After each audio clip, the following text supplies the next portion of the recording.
কথা কেন বলতেছো? আল্লাহ, এটা তো আমার নরমাল কথা, আমি সবাই জানে। সবাই জানে এটা আমার নর্মাল কথা।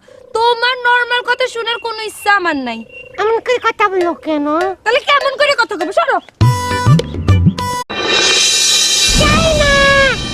তুমি কেমন এসে কই যাইতেছো তুমি? সেটা কি আমি তোমাকে বলতে হবে মোহন? তুমি আমার সাথে এমন করে কথা কেন বলতেছো? তুমি আমার সাথে এমন করে কথা কেন বলতেছো? আল্লাহ, এটা তো আমার নরমাল কথা, আমি সবাই জানে। সবাই জানে এটা আমার নর্মাল কথা। তোমার নর্মাল কথা শুনে